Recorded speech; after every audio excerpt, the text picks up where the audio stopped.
I've been a retirement advisor for over 20 years now, and candidly, when clients first come to me, oftentimes they have some misconceptions about retirement, and some of the realities about retirement are surprising to them. And I don't want you to be surprised when your time comes for retirement, and I want you to understand the playing field so that you can set up your retirement to be the best version of retirement for you. So let's jump in and let's talk about some of the important facts about retirement that are often surprising for folks. And the first one is Medicare doesn't cover all of your expenses. And in fact, Medicare doesn't cover a lot of your healthcare expenses. So it's great to have Medicare, but according to Fidelity, the average 65-year-old, once they qualify for Medicare, they still are going to have over their lifetime over $150,000 worth of medical expenses that are not going to be covered by Medicare. So either the co-pays or the things that are not covered by Medicare, and that's a lot of money. So a married couple is looking at over $300,000. And this does not include the cost of long-term care, which frankly, 80% of us are going to need long-term care once we hit the age of 65. If we make it to 65, there's an 80% chance at some time in our life we're going to need long-term care. So that's the first one. The other surprise is just how poorly America is doing in preparing for retirement. Over 50% of all Americans have $0 saved for retirement.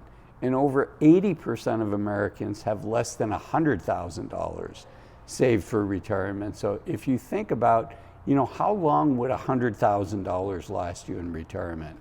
It's not going to last you long. So hopefully that's not your situation. If it is your situation, I have lots of videos on my channel where I talk about, how to do as good of a job as you can saving for retirement so you can have as comfortable of a retirement as possible. Okay, number 4, 40% of all retirees report going back to work. That's a staggering number. So almost half of the people that retire report that at some point they actually go back to work. Now, that can seem very surprising, and the headline, the title of this video is 9 Surprising Facts.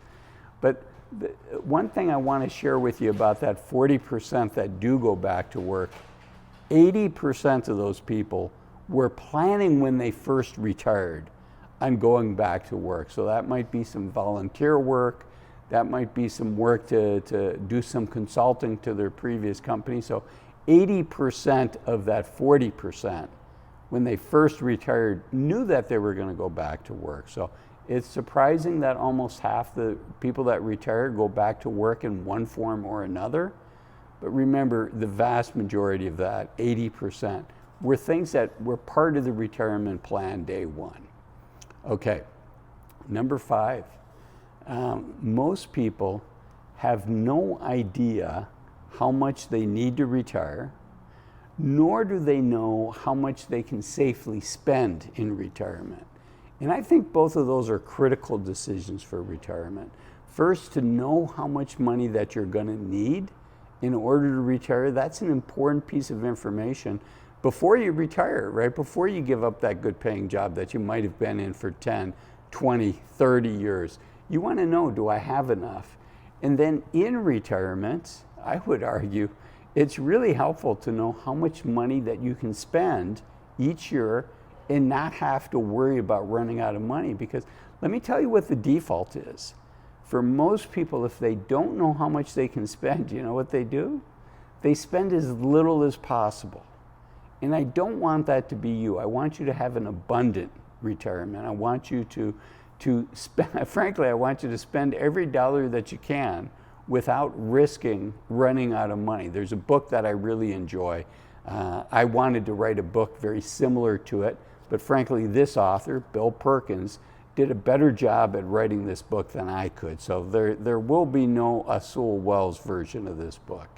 But the book is called Die with Zero, and it talks about spending the the money that you've worked so hard to be able to save. So you do want to have some cushion, but you don't want to die with millions of dollars of unspent money, or even hundreds of thousands of dollars of unspent money.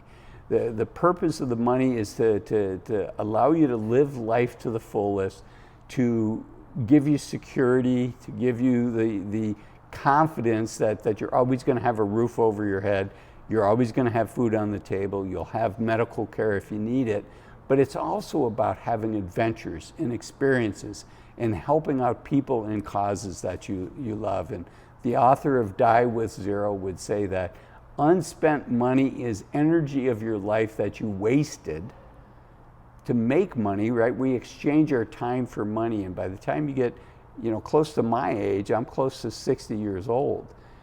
I don't want to exchange any more of my time unnecessarily for something that I'm not going to use, and I don't want you to do that either.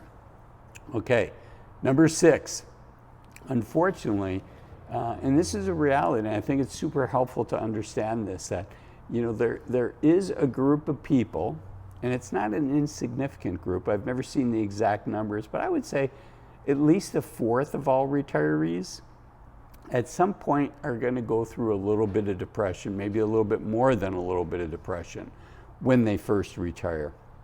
And the reason for that is we're kind of reinventing ourselves when we retire, right? Many of us have been working for 20, 30, 40 years. Our jobs become part of our identity, and we kind of have to break down that wall, that foundation of identity, and build our new identity. So really there's 4 phases of retirement. The first phase is great. The first phase I call vacation. And the first, you sleep in a little bit, you go on a vacation somewhere, you're on a beach, you have a swimming pool that you're hanging out at, you're decompressing, you're relaxing, and that can last anywhere from 3 months to 2 years. And I say have that phase last as long as it can, because it's quite fun. But the next 2 phases can be a little sad, can be a little depressing.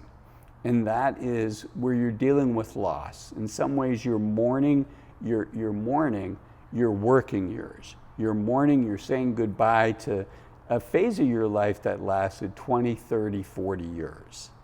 And so you've lost some of your friends at work.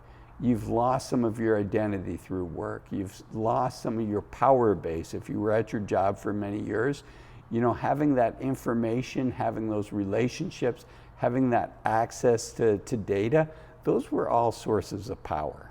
And now you don't have those. Now you're just a normal person out in the workplace, and we have to redefine ourselves. So phase 1 is vacation. Phase 2 is loss. Phase 3 is kind of trial and error. We are looking at our situation and say, okay, what is my next purpose? What is my next passion? How do I want to spend my time? How do I want to give back? What is going to be my purpose for me to get up in the morning and to be excited for the day? For me to be excited for tomorrow when I go to bed? For me to, when I wake up, be excited for the day in front of me? What is that? And for many of us, that's going to be trial and error. And then we enter stage 4, which is our new life. Now we have our purpose. Now we have our passion. So again, phase 1 and phase 4 are fun. They're great. Phase 2 and 3 can be sad. But the nice thing is we can start preparing for phase 2 and 3 before we retire. We can think about, how am I going to spend my time? What's important to me when I retire? Okay, so that's number 6. And number 7, if you're planning on living off of Social Security in retirement, this is going to be a big surprise for you. And it's not a pleasant surprise, and that is Social Security is not enough. The average Social Security check in the United States is a little under $1,800. It's $1,767.03, according to the Social Security Administration.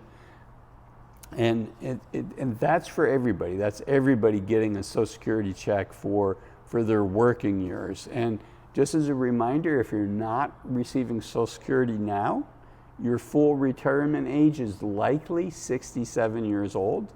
And if you take Social Security early, if you take it at 62, you're going to get 70% of your PIA, your primary insurance amount. At 67, at your full retirement age, you'll get 100% of that primary insurance amount. And then you can wait up till 70, and it'll increase by 8% a year. So if you wait till 70, you'll get 124% of that primary insurance amount.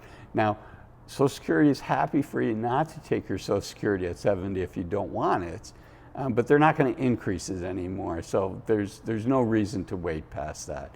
So these are the 7 main surprises. I don't want you to be surprised. I want you to take full advantage of the youth of your senior years.